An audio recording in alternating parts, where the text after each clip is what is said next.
The Bitcoin conference in Miami was something. Yeah! Yeah! We're not selling! We're not selling! Elon!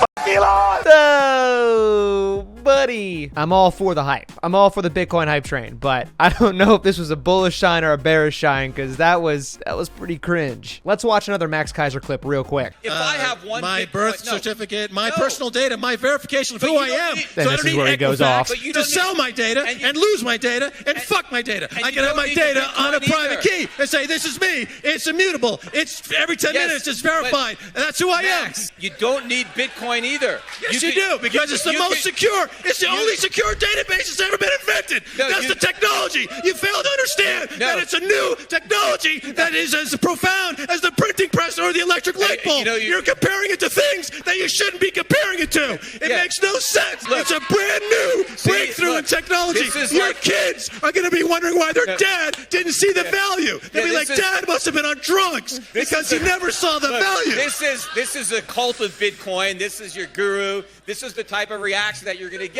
Okay, that wasn't from this year, but the reason I wanted to show you guys those two clips is because this year's conference, while it was awesome and there was a lot of great stuff that came out of it, did feel a little bit cringy, a little questionable. A lot of the thought leaders and prominent figures in this scene right now are acting like this on the large stage. This reminds me of something else. I just can't quite put my finger. Be connected!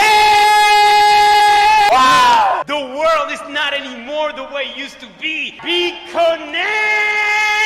Do you see the resemblance? A little, just a little bit? Obviously, that was an extreme example. Let's just look into some of the more important things that happened at the Bitcoin conference this weekend. There's a lot of big news that came out today. The first major news story that I almost live streamed, and I'm actually kind of happy that I didn't, was that the president of El Salvador says he's submitting a bill to make El Salvador the first country ever to adopt Bitcoin as a legal tender. That means that El Salvador is proposing that they can use Bitcoin as their own national currency and accept it all over the country. This may not seem like a big deal, and although El Salvador only has about 6.5 million people in their entire country, someone's got to be the first to do it, and having a smaller country adopt it first to see how it goes is probably the way this is going to happen anyway. For those of you who don't know where El Salvador is, it's right below Mexico, right by Guatemala, Belize, and Honduras. Now, what I was going to stream is the presentation that happened from Jack Mahler.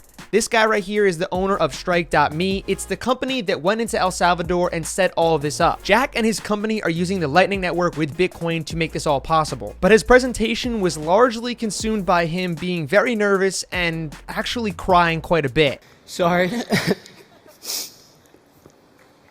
Which, even though this is a groundbreaking moment for Bitcoin and for the history of finance potentially, it definitely didn't play well on camera. Regardless of that, as of now, El Salvador is said to be the first Bitcoin country, which is, again, a really big deal. Jack said, and the first country to make Bitcoin legal tender, treat it as a world currency, and have Bitcoin on their reserves. El Salvador was a great country to target first because it's not too big and 70% of the residents there don't even have a bank account. So having a Bitcoin hard wallet is really a great showcase of what Bitcoin can be used for in third world countries and developing countries where bank accounts and financial freedom and financial stability really doesn't exist a lot of the time. This is probably something you don't hear people talk about quite a bit with Bitcoin because a lot of people in the United States or wherever you're watching this, maybe the UK, Australia, Canada, we don't really have these kind of issues. Most people like you and me investing into Bitcoin or cryptocurrency are looking to make a quick buck and kind of grow their own wealth off of it. But for some of these fiscally unstable and oppressively poor Central American countries, Bitcoin provides a lot of hope and stability for people to retain their value that they've earned while working. So all in all, even though the presentation was kind of hard to watch and a little bit cringy, I do think that what's happened here is a really good thing for both Bitcoin, crypto, and generally the world. As Jack said on his Twitter, it's one small step for Bitcoin, but one giant leap for mankind. And I don't know if it's necessarily a giant leap for mankind just yet, but it's definitely the start of something that's going to be important. Having countries see how this works and potentially adopting it themselves is something that needs to happen.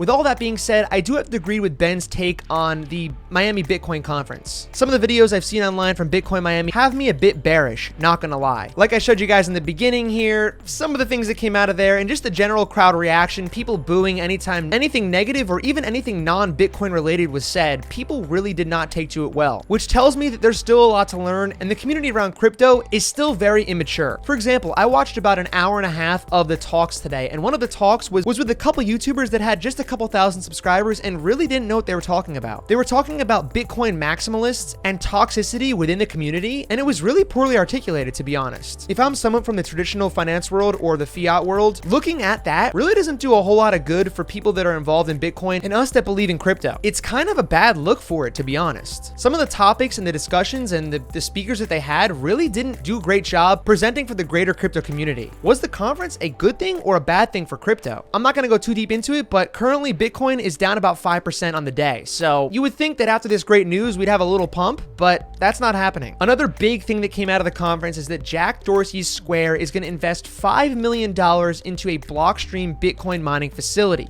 Jack said, ultimately, we hope to demonstrate how Bitcoin mining in conjunction with renewable energy can help drive the clean energy transition. The main key here is that Square is going to be making a mining facility that's completely run off of renewable energy. This is probably to combat what Elon Musk said about Bitcoin running on dirty energy. Square is also considering making a hardware wallet for Bitcoin. Jack said, if we do it, we would build it entirely open from the software to the hardware design and in collaboration with the community.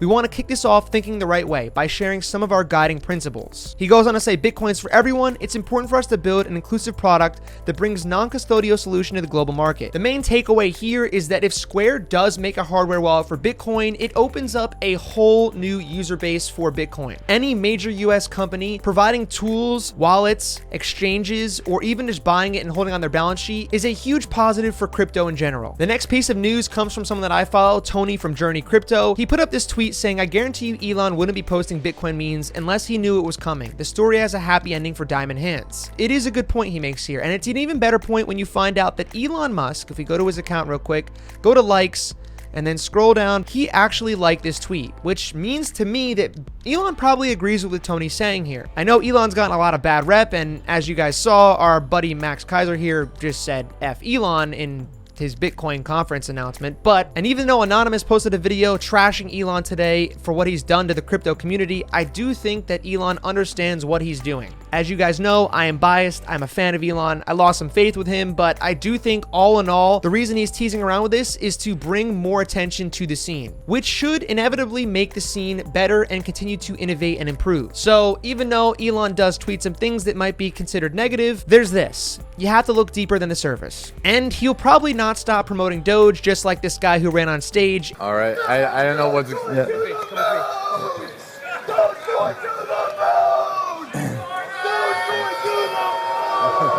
Was wearing a Doge tee and had to be removed. The last quick update I have for you guys, if you guys are into altcoins, is this shopping.io 2.0 ability to stake coming on Monday. I personally own a little bit of SPI or shopping. As soon as they come out with staking 2.0 on Monday, I will be trying that out with my coins. That's all I got for you guys today on the crypto update. We'll see you guys again tomorrow. Make sure you leave a big old like on the video, subscribe. Let's see if we can get to 200 subscribers by the end of this video posting. That'd be absolutely incredible. We'll see you guys all tomorrow. Have a great day.